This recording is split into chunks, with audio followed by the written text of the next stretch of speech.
Estamos aqui hoje, 5 de setembro de 2014, aqui no projeto da Escola Judicial, no Centro de Memória.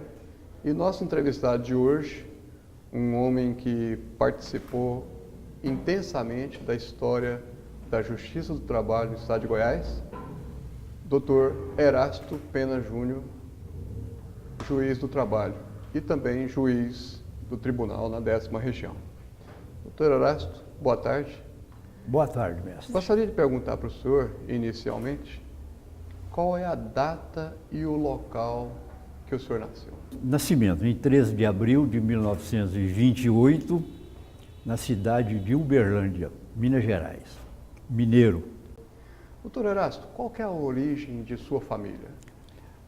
Sim, eu gostaria de ler aqui alguma coisa, porque nesse momento eu acho que está tudo escrito aqui, porque em outra oportunidade me perguntaram a mesma coisa e eu respondi, vou responder a mesma coisa. Certa ocasião, o juiz-presidente, hoje desembargador do Tribunal do Trabalho da 10ª Região, pediu-me que eu fizesse com ele uma palestra a respeito de tudo isso. O argumento dele é que os juízes novos não me conheciam. E aqui eu quero dizer a mesma coisa, os juízes novos não me conhecem. Na verdade, eu passei por aqui, fui juiz da única junta existente durante 10 anos. E agora, a senhora Arione me convidou também para dizer alguma coisa a respeito da minha passagem por aqui, a respeito da Justiça do Trabalho, a respeito do Tribunal da 18ª Região. E para conhecimento também dos juízes novos. Talvez seja isso. Respondendo à pergunta, estou homem simples, filho de pais operários. Minha mãe era costureira, meu pai mecânico de automóveis, caminhões também. Verdadeiro lambari de água rasa. Eu sou um verdadeiro lambari de água rasa também. Trabalhador, a mais não poder, agora um vagabundo, como bem disse o ex-presidente da República, Fernando Henrique. Um vagabundo porque eu sou um aposentado. Comecei a fazer uma advocacia, mas cheguei à conclusão de que não era aquilo que eu queria. Pensei comigo, vivi a vida inteira, parte como advogado, parte como juiz, e sempre vivi com meu vencimento de juiz, com meus honorários de advogado antes de ser juiz. Pensei comigo, não quero advogar mais. Eu quero a minha tranquilidade. Não quero trabalhar para deixar, a ousadia que eu vou falar, para deixar dinheiro. Não quero. Então, eu abri um escritório e logo depois encerrei o meu trabalho. Depois de aposentado, eu pensei em advogar e advoguei algum tempo em tribunais regionais, tribunal superior, nada de primeiro grau. Eu não tenho saúde para isso. Então, fechei o escritório e tornei-me, como eu disse aqui, um vagabundo. Graças a Deus que trabalhei muito para ser vagabundo. Lembro-me de ouvir de meus pais incentivos para a vida que me indicavam o rumo do meu futuro. Minha mãe, em sua simplicidade, propalando com as amigas de nossa vizinhança, que queria que eu fosse um homem feliz. Sou muito feliz. Procurei não decepcioná-la, nem a meu pai. Os estudos que me deram, sempre em escolas públicas, nunca tive dinheiro para pagar a escola. Também me deram as lições de vida. Todas as lições estão comigo, apreendidas. Tenho saudades e lembranças que de mansinho chegam à minha memória, tal qual chuva miúda, que se você não se proteger, umedecem de repente meus olhos e me inundam a alma. Minha família fez-me honesto, trabalhador e feliz. Sou mineiro goiano. Em Minas nasci. Em Goiás fui criado. Aqui me casei, aqui tive filhos. Da minha mineirice, trago o espírito conciliador de saber ouvir, desconfiado, pontual, sincero, leal. Da minha goianidade, aprendi a acreditar no sertão, ouvir o berrante tocando longe e também a carregar um monjolo dentro do peito. Na verdade, um homem do pão de queijo, do arroz doce, do arroz com pequi e da pamonha. Bacharelei-me em Direito, advoguei por vários anos, fui professor de ensino superior, tenho comendas inúmeras. Percorri todas as entrâncias da Justiça do Trabalho, inclusive com convocação para o TST com mais de uma vez, inúmeras vezes.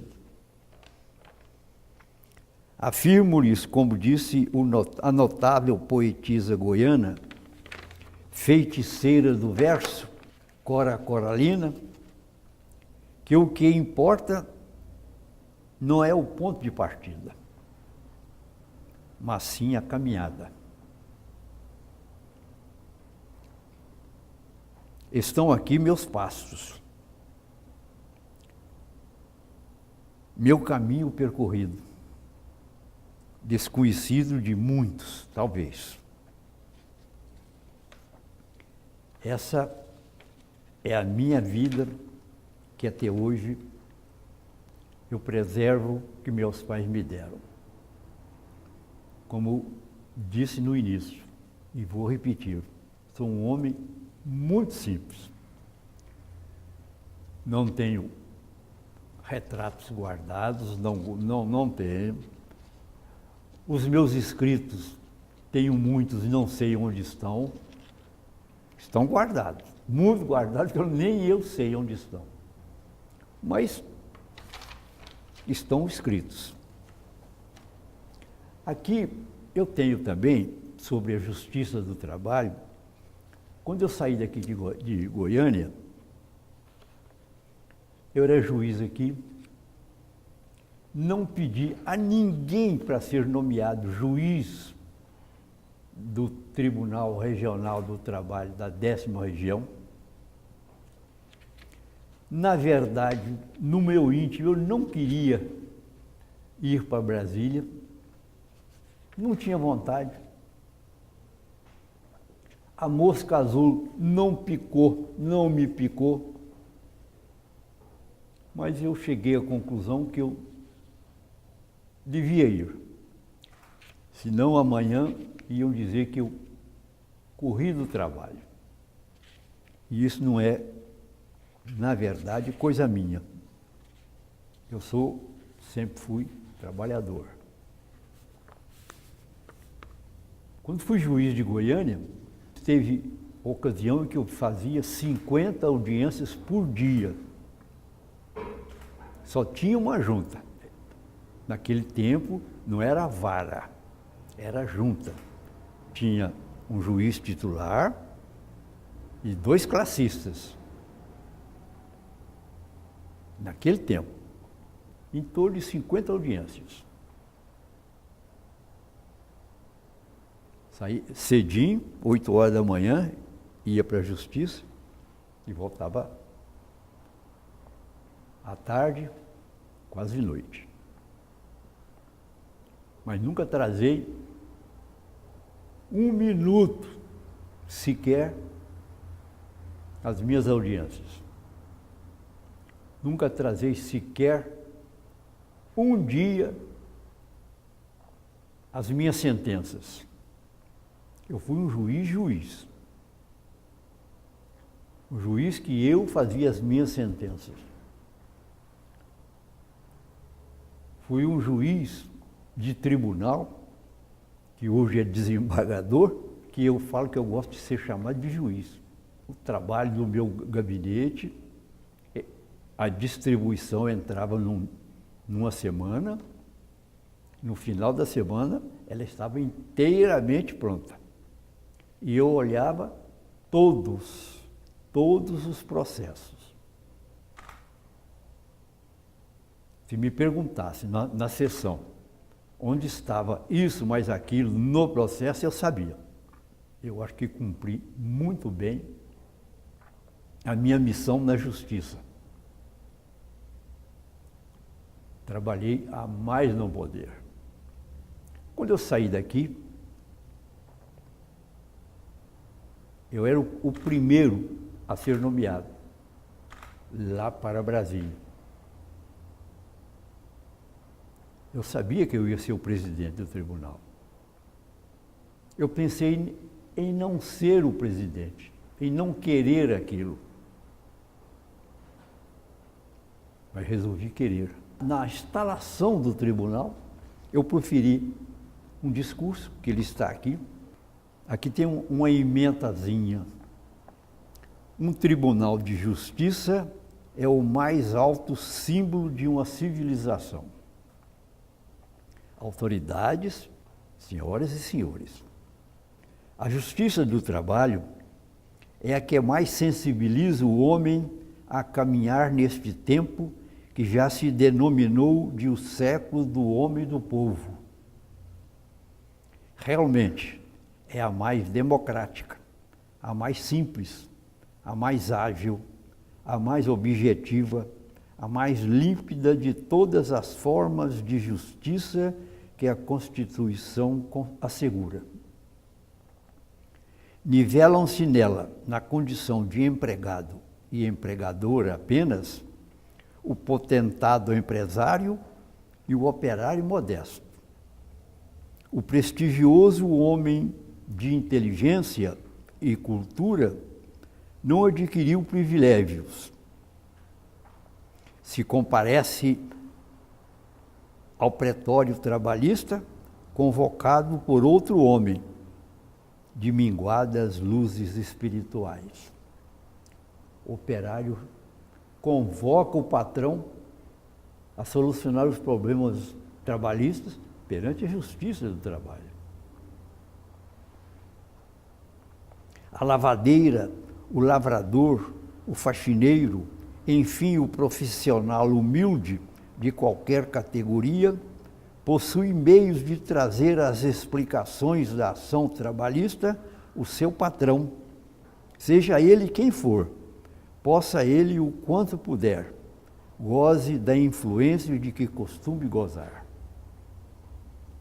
Por outro lado, tanto o empregador como o empregado se sentem seguros e demandam com espontaneidade, porque não desconhecem que a justiça do trabalho é justiça que procura conciliar interesses antagônicos, com métodos especiais de procedimento, onde a brevidade impera e onde impera também o máximo respeito à dignidade do ser humano. Com efeito, todos se irmanam no âmbito de uma justiça de concórdia, para que ninguém fique com o que não é seu e cada qual obtenha aquilo de que realmente seja dono. Ou mais precisamente, tem-se uma íntima união de esforços para que cada caso, onde há sempre o trabalho por lastro, receba da norma jurídica que o solucionará a interpretação mais acertada e humana. Esse foi o princípio, o início do meu discurso em Brasília. O cidadão aqui de Goiás, comedor de pamonha, foi para Brasília e fez um discurso que começou assim como eu estou dizendo aqui para os senhores. Muito obrigado. Obrigado, senhor. Diante de toda essa vivência, passando pelas dificuldades que as juntas de conciliação proporcionavam, de falta de material, falta de equipamento, pessoal não tão bem treinado, e hoje, o senhor imaginava que a Justiça do Trabalho, hoje toda informatizada, chegaria tão longe, modificaria tanto assim? Não. Quando eu olho para trás e vejo a Justiça do Trabalho, que eu palmilhei, que eu estive por dentro dela, aqui em Goiânia, eu vejo o nosso sofrimento. A junta de conciliação, aqui, que não era a vara, era a junta, não tinha nada. Ela situava-se na Praça Cívica, numa sala de 8 metros por 8 metros, 64 metros quadrados, que no começo, quando eu cheguei, tinha poucos processos. Quando eu cheguei, 2, 3 meses, poucos processos.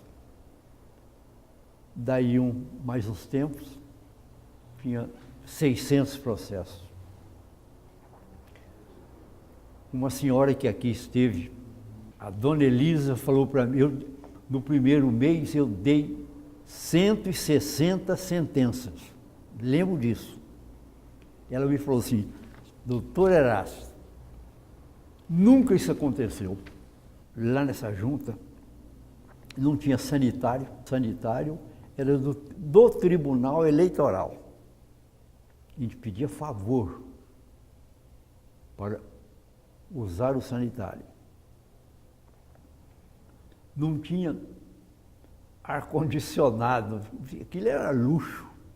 Tinham ventiladores.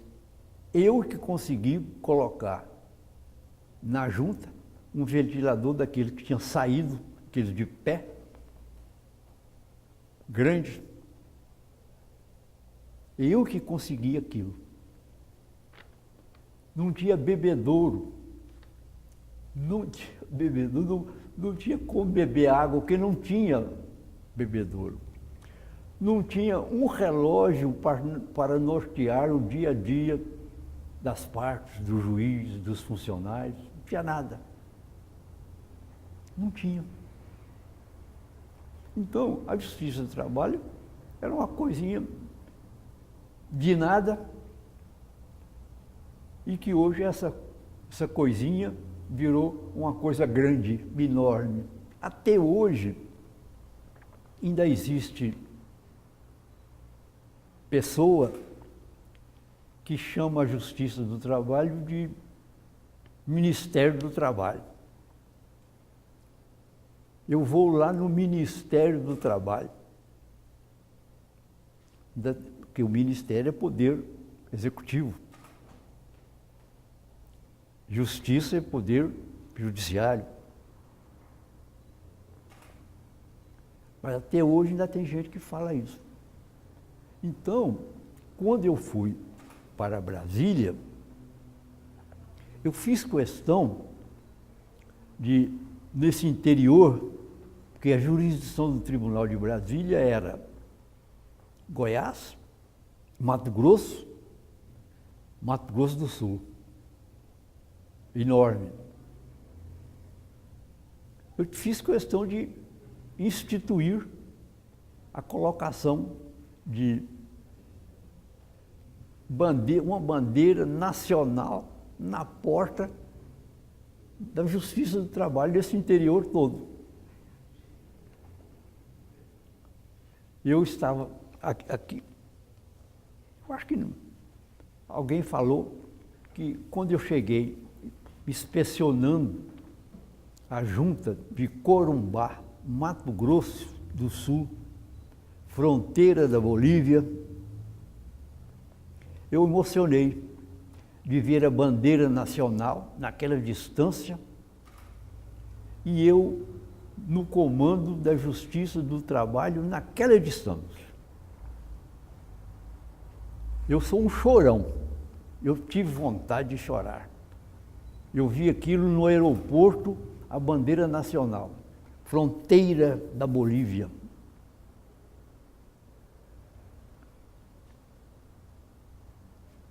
Mato Grosso tinha duas juntas, que era Campo Grande, capital, e Corumbá. Corumbá, na beira do Rio Paraguai.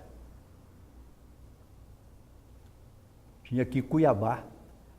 Era a maior jurisdição existente no Brasil.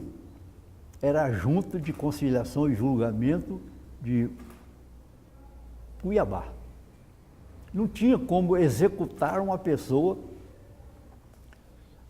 para receber pagamento, operário querendo receber pagamento de alguma coisa, de algum direito, na fronteira do Mato Grosso com o Pará. Não tinha. Em Corumbá, a junta julgava processo lá de pessoas embarcadas em navio. O Rio Paraguai tem navio. Se falar para um juiz daqui de Goiânia, como para mim, que eu estive aqui, julgar um caso de um tripulante de navio, eu não sabia como julgar, porque tinha que ler tudo para formar convicção daquilo, porque aqui não tem nada disso.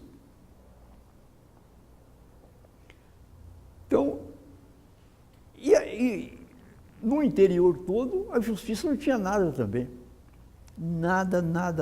Tudo desse jeito que eu falei que aqui em Goiânia era também. Aqui em Goiânia, quando um dia chegou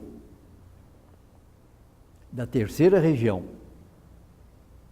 uma máquina de escrever elétrica, e eu delirei com aquilo. Falei assim, agora eu vou proferir minhas sentenças aqui na hora.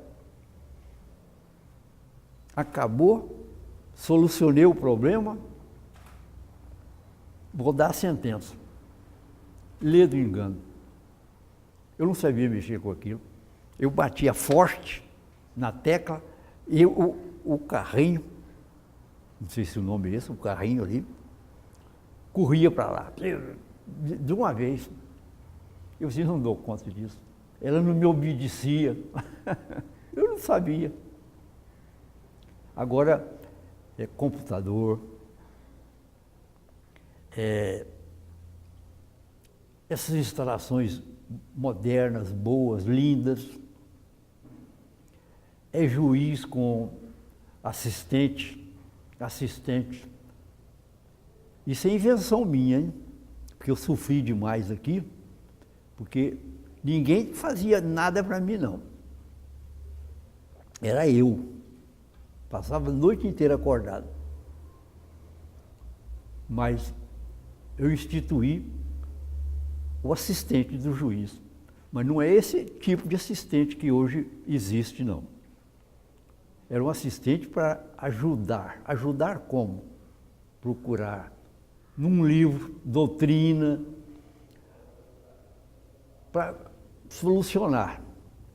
Não era o assistente solucionar o problema do juiz. Não, sentença do juiz, essa você não pode. O juiz não pode delegar poderes para dar sentença. Tem que ser ele. Aquilo tem que para ajudar o juiz a procurar livros para fundamentar a sua sentença. Era isso, a intenção era essa. E eu acho que até hoje ainda é assim. Os juízes ocupam os assistentes para isso, para ajudá-los. Porque fora daí não tem como.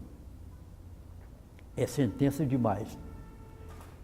Por causa eu fiz uma estatística aqui em Goiânia de despachos por mês. Eu dava em torno de 3.000 despachos por mês. Isso não pode. Eu estava ficando, era louco. Mas eu gostava, eu achava ótima a minha atuação no primeiro grau. Conversava com todos, batia papo. E vivi bem, graças a Deus. Na sua juventude, quando foi que o senhor percebeu que deveria seguir a carreira jurídica? Foi algum acontecimento? Foi a influência de alguma pessoa? Como é que foi que deu isso? Não, foi influência de ninguém. Foi o momento. Minha mãe, sempre minha mãe era fantástica, tenho saudade dela até hoje. Diz que saudade é o que resta do amor, né?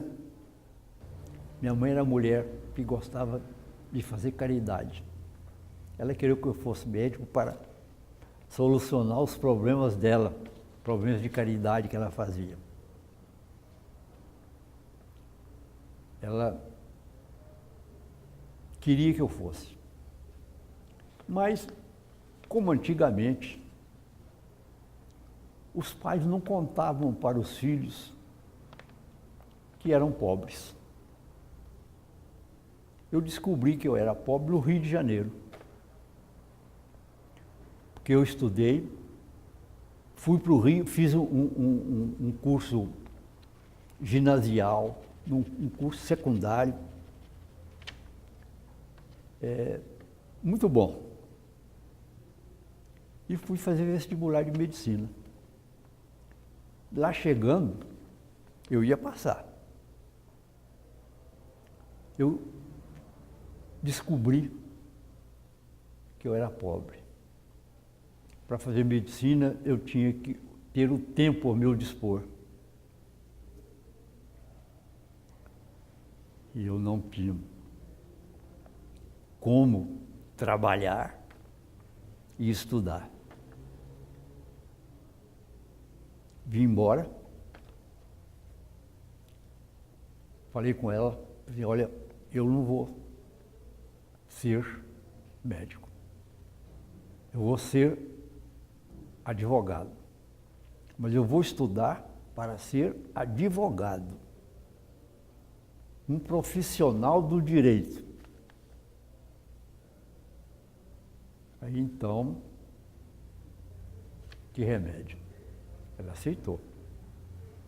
Aí, com os meus conhecimentos, eu fiz vestibular na Escola Federal aqui, passei, e graças a Deus, no terceiro ano de Direito, eu já comecei a trabalhar num escritório de advocacia. Falei com essa pessoa, falei assim, olha, a minha mãe me disse que você falou com ela para eu trabalhar no seu escritório.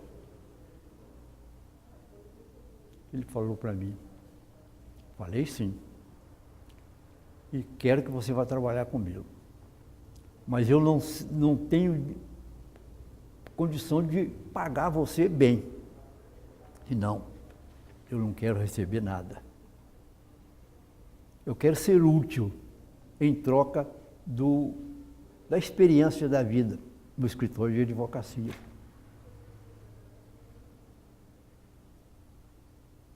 Aí fui, disse para ele, essa pessoa, a quem eu homenageio, que é Edenval Ramos Caiado, pai do Ronaldo Caiado. Falei para ele, assim, mas eu tenho alguma coisa para lhe dar.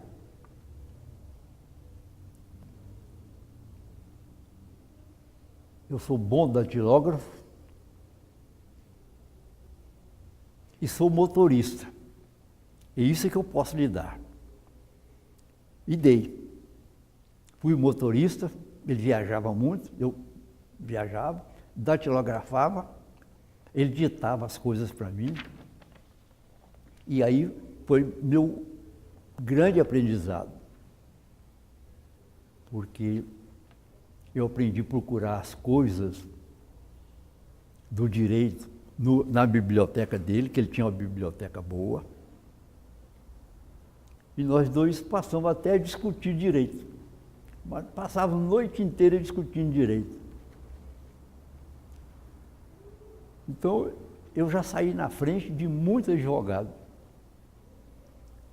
Terceiro ano de direito, quarto ano de direito, quinto ano de direito. No quinto ano de direito, eu vim aqui para Goiânia, eu já era o delegado de polícia. Eu fiz concurso para delegado, porque eu queria, a minha meta era advogar. Mas resolvi ser juiz. Como ser juiz? Vou ser juiz da justiça do trabalho. E aí, comecei a fazer concurso para fazer o concurso da Justiça do Trabalho, mas para passar. E passar bem. Passar na frente de muita gente e ser aproveitado. Não é passar no 90º lugar, porque aí você não vai ser chamado nunca. Eu queria tirar primeiro lugar, segundo lugar, para ser o juiz. E fui. E aqui estou dando entrevista. Década de 40, Getúlio Vargas veio a CLT, não é? Depois, com o correr dos anos, veio 1988, a Constituição, a nossa nova, agora atual, com o artigo 7º. E tudo isso, entre aspas, dizendo que o trabalhador estava recebendo mais direitos, mais garantias, mais proteção. Contudo, nós já estamos no século XXI e a gente ainda tem trabalho escravo, trabalho infantil e tudo mais. O que foi que não deu certo? Tudo deu certo, só que faltou educação. Lamentavelmente, hoje em dia, os cursos, antigamente chamava o primário, o ginasial, a pessoa não estuda. Ele quer passar pela escola e quer chegar ao final, mas sem saber. Os pais trabalham, o homem, que era o provedor da casa, sai para buscar o meio de levar a comida para casa. As mães, antigamente, bom, eu falei aqui que a minha mãe era costureira, ela ajudava meu pai. Hoje em dia, as mulheres se igualaram aos homens e querem trabalhar. E trabalham. deixam o lar para buscar o dinheiro também. E não tem como ajudar a educar o filho. O filho, lamentavelmente, fica mais ou menos, passa o dia todo sozinho em casa. Então eu acho que o defeito, se há defeito, é aí. O menino, a minha mãe, que era autodidata, ela me ensinava tarefa, não fazia tarefa, me ensinava. A minha mulher ensinou, eu lembro, na minha casa, tinha um local, uma carteira igual de escola, para Marcelo, que é meu filho, para Rodrigo, que é meu filho, para Ana Paula, que é minha filha. A minha mulher ensinava para eles. Era uma aula. Ia para a escola, de tarde, se fosse cedo, de tarde ia para casa, minha mulher ensinava a todos eles, como se na escola, fora de casa, estivessem. Mas dava lições a eles todos, lições de vida. Mas o mal é esse. Hoje em dia você sai aí, é a falta de emprego que faz a pessoa assaltar a rua, quer dinheiro, é a droga. A pessoa hoje em dia quer, vamos dizer que é todo mundo, é evidente, mas lamentavelmente você sai e você não tem a garantia de voltar para casa. Porque, lamentavelmente, a vida está muito, mas muito violenta. Talvez seja tudo isso, não sei. Quem sou eu para saber? Doutor Erasto, dos acontecimentos mais marcantes da sua carreira foi a instalação da 10ª região, tendo o senhor como primeiro presidente, como o senhor bem citou. Da lembrança que o senhor tem da época, quais foram os personagens principais da instalação da 10ª região? E quais as melhorias para Goiás especificamente com a vinda da 10ª região? Eu acho, é o achismo aqui. O Tribunal da 10ª Região foi feito graças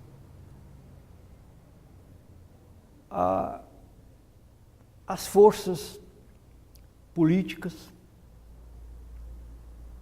graças aos sindicatos de trabalhadores, de patrões. É a vontade,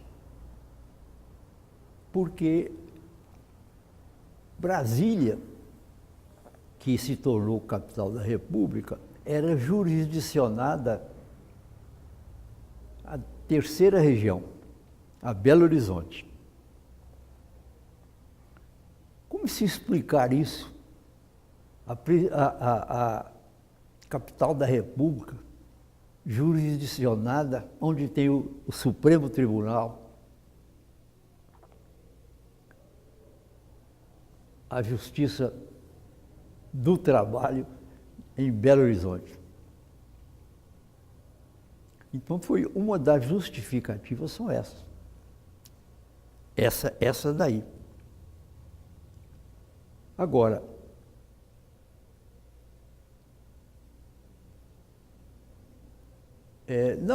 na ocasião, teve a solução que era fazer uma região em Brasília dirigida ao centro-oeste, que era Goiás, Mato Grosso do Sul.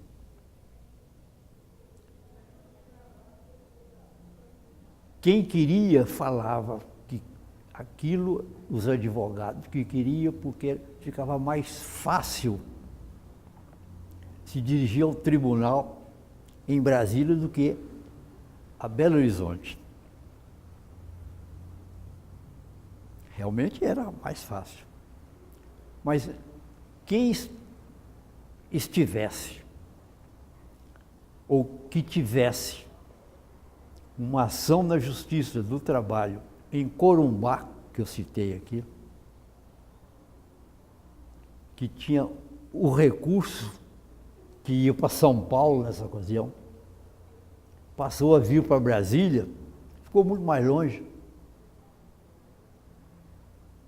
E hoje em dia ainda tem mais um problema, que é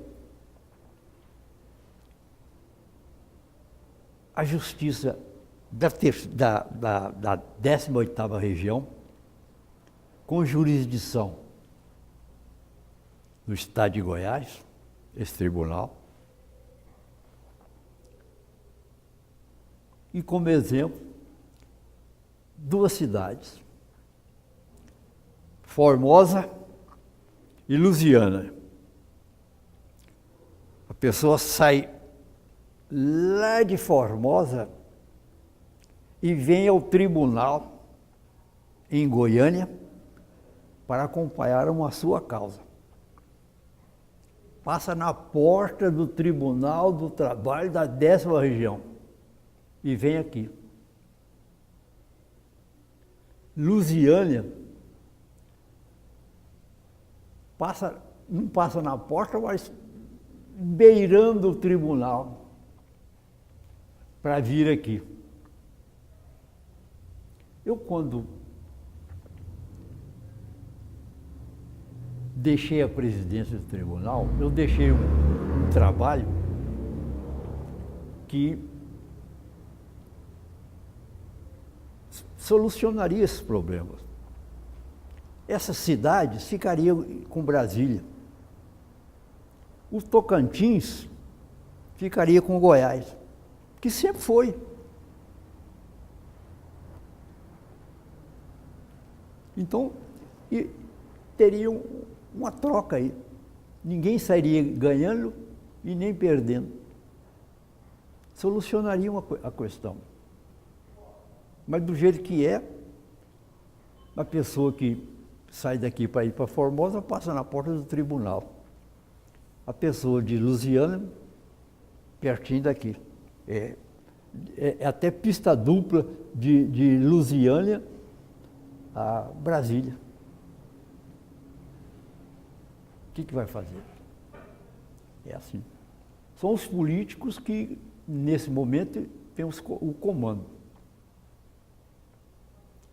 Porque eu acho que tudo isso tem que ser ouvido, ajuizada, todos, porque aí vem a solução de muitos problemas. Mas não é solução com solução para si, solução para uma sociedade. Porque, na verdade, ficou... Hoje nós temos esse tribunal aqui, que coisa linda. Mas, e aí? E o povão, lá de Formosa, que podia estar lá em Brasília? E outras cidades que eu não me lembro, não me recordo. É assim, o que vai fazer? É a vida.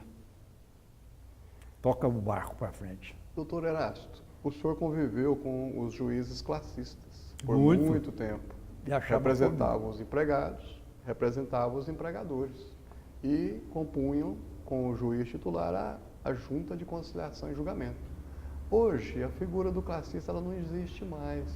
O senhor acha que foi uma precipitação, foi um equívoco ou foi um fruto da modernidade? Não, aí eu tenho a impressão que não tem modernidade.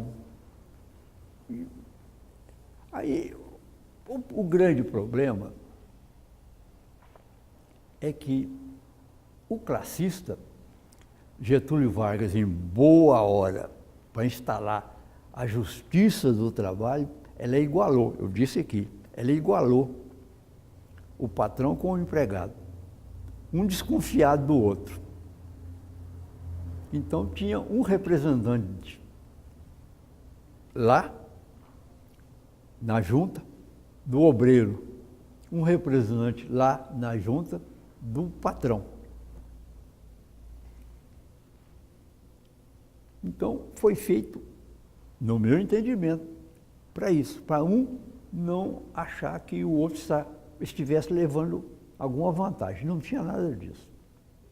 Agora, o modernismo levou ao conhecimento de nós todos da justiça que classista num tribunal, não. Por quê? Com raríssimas exceções, ele não tinha competência para aquilo. Tinha alguns, mas com raríssimas exceções. Então, é o Tribunal Superior com classista. Não pode. Eu sei, eu militei no Tribunal Superior. Horrível. No Tribunal Regional, o classista também. Horrível.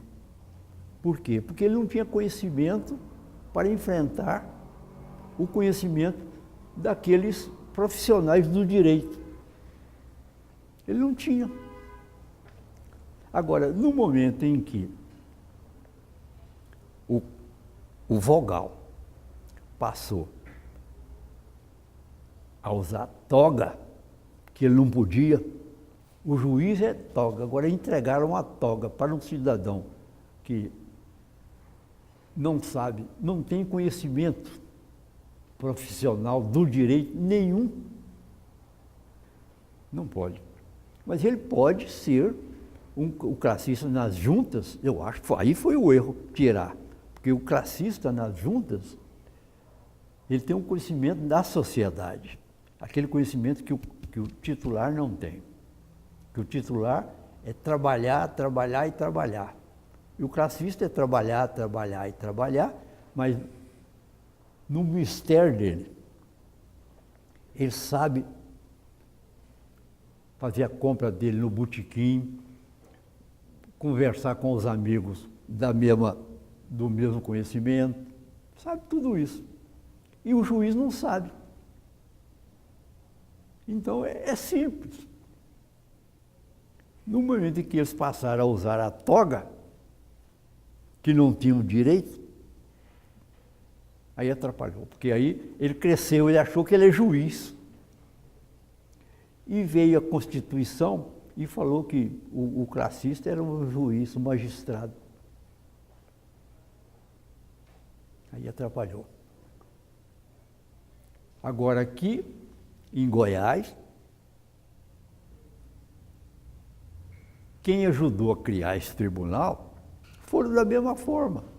Os sindicatos, a sociedade goianiense, a sociedade goiana. E teve um cidadão que precisa fazer justiça a ele, a uma pessoa que lutou muito, que era juiz aqui, o Enio Galarza Lima. Esse lutou muito e não foi ao tribunal. Mas é a vida. Qual foi o seu maior legado que o senhor está deixando? Para a justiça? Para a justiça. O meu trabalho. Qual é o meu trabalho? Um juiz que queria ser um espelho para os outros. Montou um tribunal para ser o espelho para os outros. Eu sempre achei, não sei se os outros acham, para servir de espelho para os outros, reflexo. Porque eu trabalhei, mas eu trabalhei muito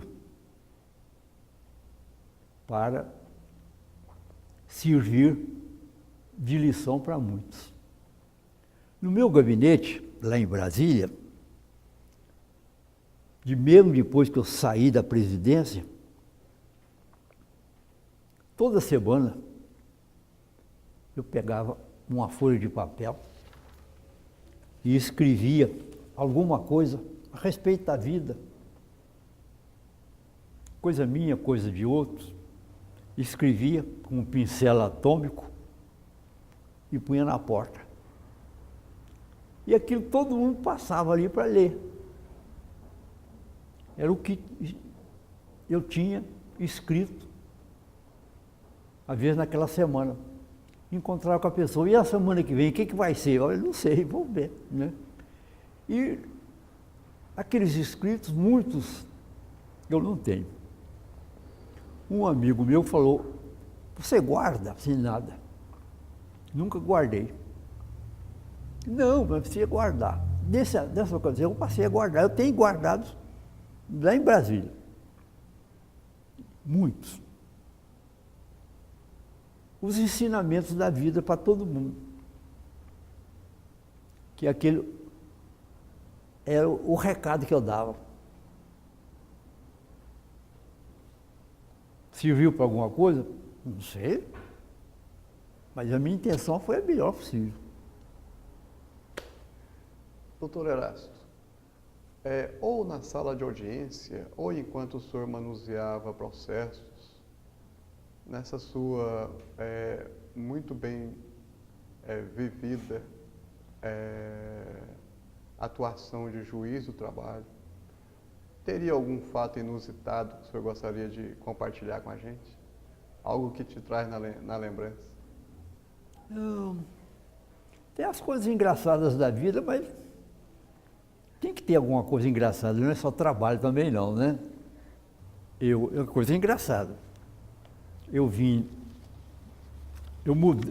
mudei a junta do Tribunal Eleitoral para umas acomodações bem melhores no antigo prédio do Tribunal de Justiça de Goiás. E lá tinha 2 sanitários, já contei isso aqui, 2 sanitários, mulher e homem. Aí pedi para esse era um cidadão que eu gostava demais, que já viajou para o outro lado, que era um classista, gente boa do povo. Aí que está o classista, sabe tudo. Mas nesse ponto ele não sabia.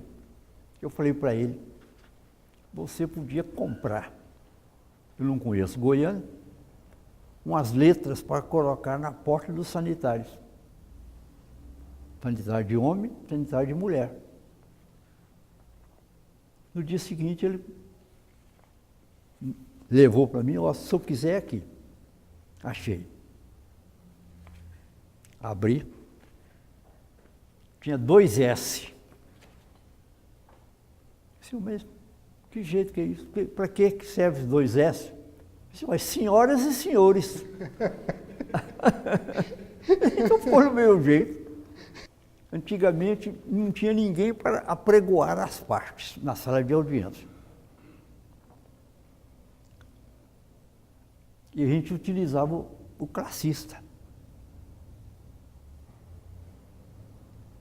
Aí tinha um processo que era empresa daqui de Goiânia, CEL, sigla, né? CEL, C-E-L, Companhia de Empreendimentos Limitada, que era a CEL. Ele pegou, olhou e fez um pregão.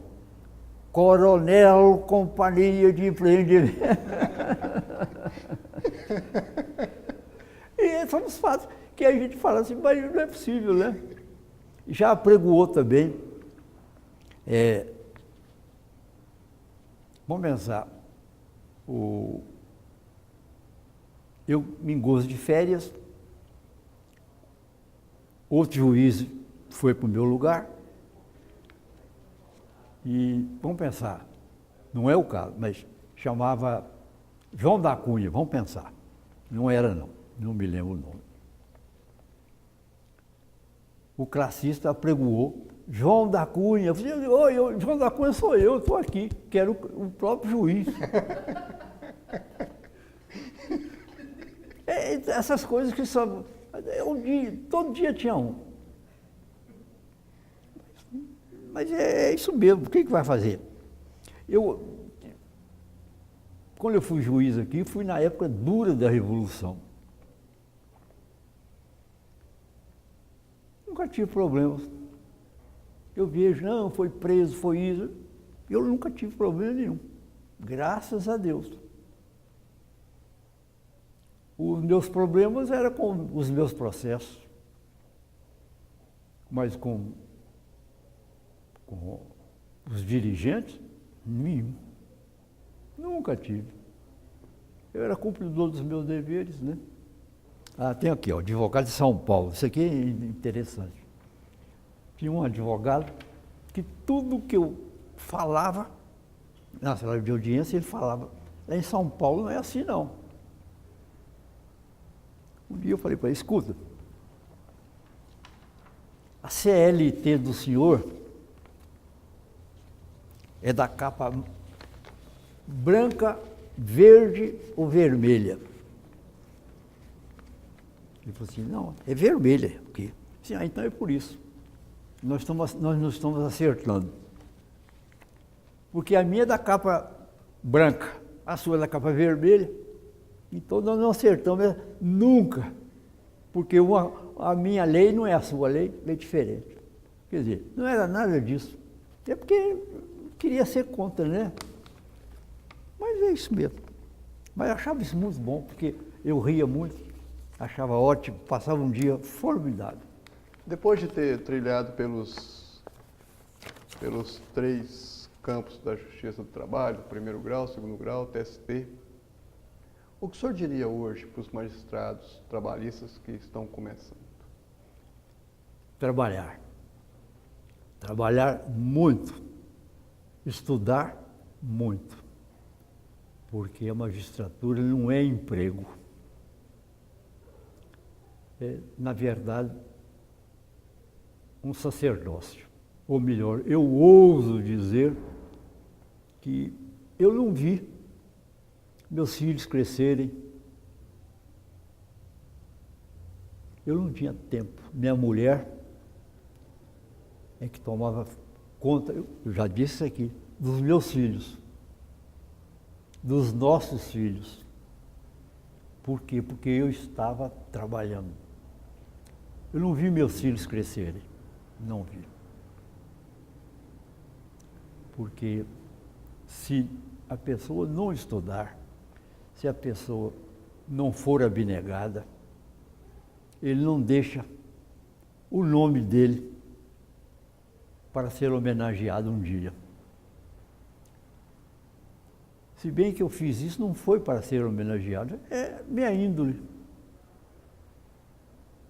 Eu sempre fui bom de trabalho. Podia não saber muita coisa, mas trabalhar eu trabalhei muito. Porque hoje em dia, o computador facilitou muita coisa? Sim. Mas o computador fez com que a pessoa, com a facilidade, não abre livro, está tudo ali. O computador, se você escreve uma palavra errada, ele corrige você. Então, se você pegar um menino hoje, cursando a 8ª série,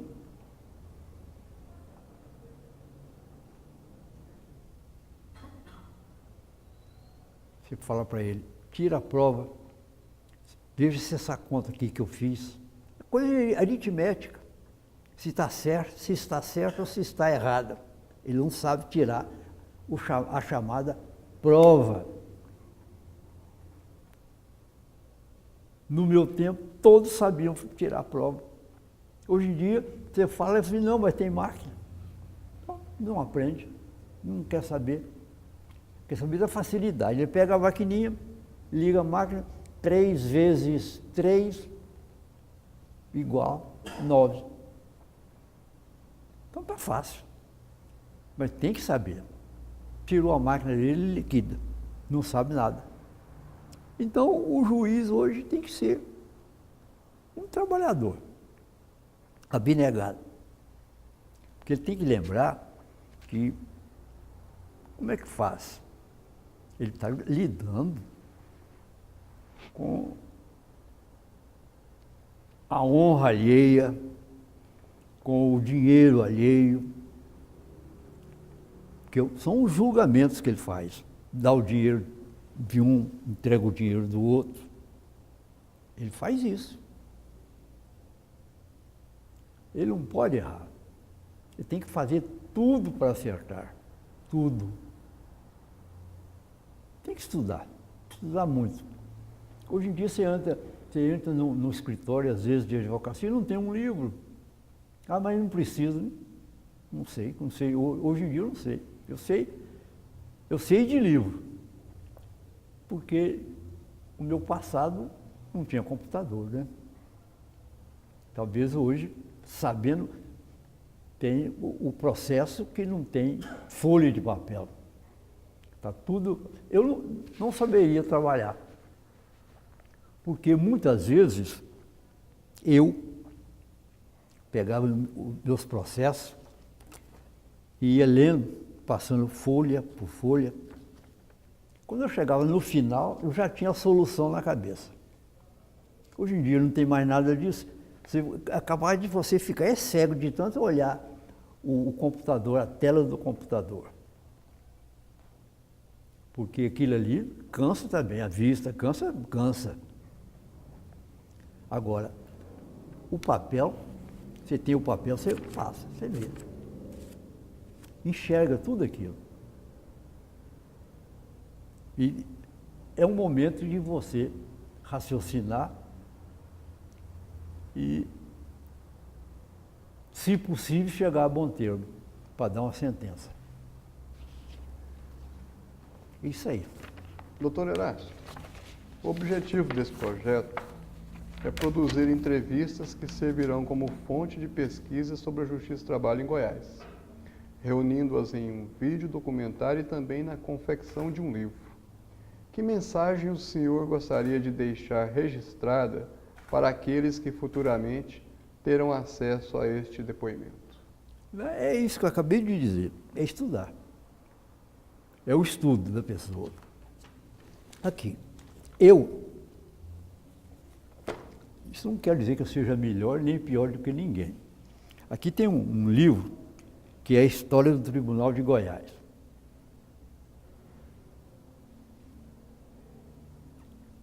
Eu sou citado aqui como advogado. Quer dizer que lá no comecinho eu já era alguma coisa. Que eu estou citado aqui entre advogados, meu nome está aqui. Para mim, isso, para os meus filhos, isso que é importante demais.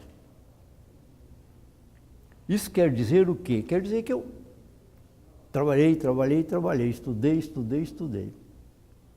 Muito.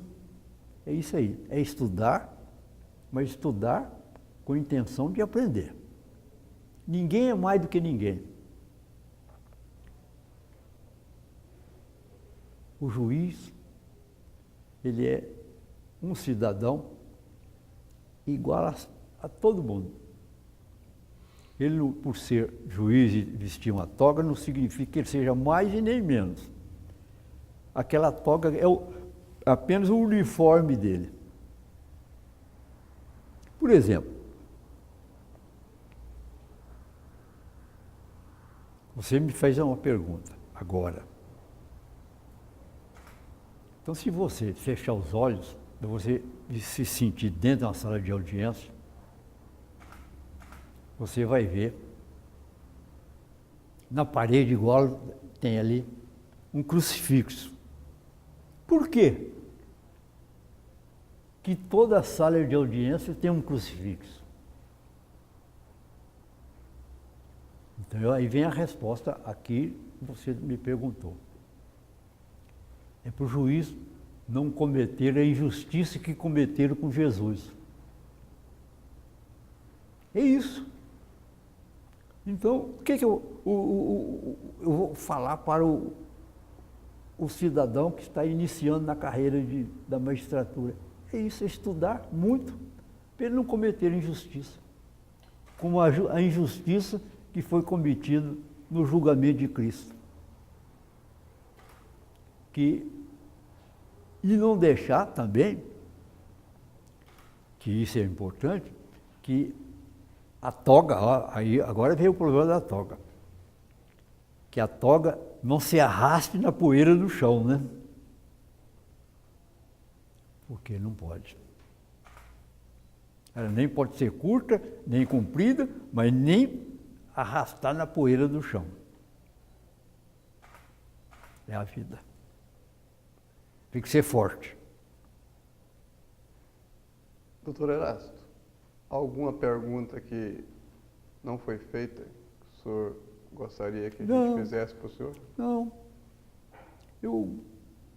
O Tribunal do Trabalho da 18ª Região é um tribunal que hoje ele é um expoente, né? E eu fico muito feliz com isso. Quem é Erasto Pena Júnior, na opinião de Erasto Pena Júnior? É esse aí, é um homem autêntico, um homem que pode falar sem medo de errar, que sempre foi um homem trabalhador. Em tudo que ele mexeu, ele trabalhou com afinco, tudo, procurando ser o bom. Não é o melhor, não, procurando ser o bom. E eu acho que fui.